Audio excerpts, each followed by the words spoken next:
All right, ladies and gentlemen, Jason Hetland here, 2016 Iron Cowboy in the legendary home that Jerry Jones built, at&t Cowboy Stadium. CBS Sports Network covering it once again live. That's right. That's proof. Hey, what a great weekend. Weather-wise, the last 2 years have been horrible. There ain't no question about it, but the weather is bringing people out. The excitement is in the air. I love it. Hi, thanks for having me on your show again. I think we did this a couple years ago in Las Vegas. And the Cowboy Stadium, at&t Stadium, I still go back to the old days. One of the things that sets this apart is it's one of the PBR majors, and we have 4 of those this year. The first one was in New York. We have one here in Las Vegas, and then Nashville this year. So you talk about the fans coming in, plus not just because there's going to be 100,000 people here, but because of the format of the show. And it's super simple. You ride a bull, you move on, you get to ride another bull. The man who rides the most consecutive bulls, because if you buck off, you don't get another chance, with one small caveat, right?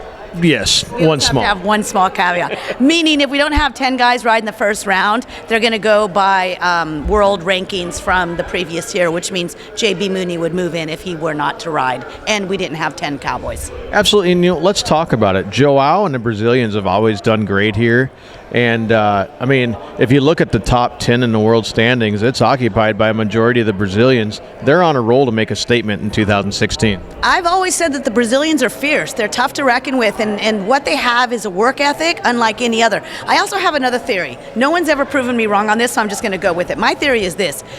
Most American Cowboys have grown up getting on what I call our American ranked bulls. And the Brazilians have a certain type of a big Brahma bull that's kind of a different bucking bull.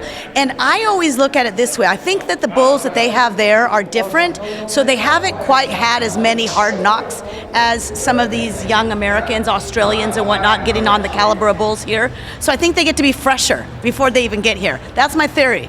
Again, I've never shared that with anyone else before, and it's probably not even correct, but that's just what I think about every now and then. It's all that matters that comes out of Leah's mouth, right? That's right. I mean, if you don't have an opinion, why even show up? Absolutely. And let's talk about it. What a legendary weekend this is for the third time.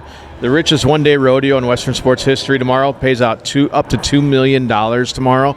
And these guys are the top 10 in the PBR world. Turn around and ride again tomorrow, so it's a huge weekend for these guys. Do you ever get the feeling that this is all because of Randy Bernard? No, he never had his hand in the PBR or the RFD, did he? Right. Randy was never a visionary, but I have to hand so much credit to Randy Bernard, because not only did he help bring the PBR up to the level that it was in the beginning, he envisioned this whole stadium, and Randy has the connections and he's got the ability to bring people together and to make magic happen. So thank you, Randy, for putting this whole weekend together way before we were even ready for it. Now, one last thing, because I know you got to get going to the live telecast, but let's talk about it. This is a 7th event, and that means after today, people drop off and people come on. Yes. What are your predictions? The cut? Oh my gosh, it's not a fair question, and the reason is because of injury exemptions. Sometimes just when I start saying, Ben Jones might get cut, next thing you know, we'll show up next weekend in Phoenix, and then Ben Jones may be there. So, unfair question. Well, ask me afterwards. That's why I do it. That's right.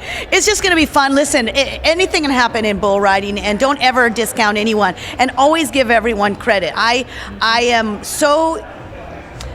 so frustrated when fans tend to say, someone's in a slump or they're not having a good go. These are young men who are putting their life on the line every time they nod their head. They're giving it their all. They're trying.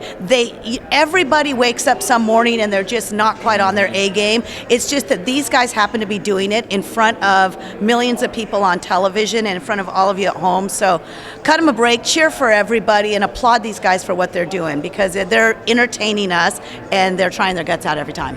Well said. You got to get going, so thank you so much for joining us. All right. You too. Okay. All right, ladies and gentlemen, Jason Hetland here, 2016 Iron Cowboy, live from the depths of at&t Stadium with CBS Sports commentator Leah Garcia.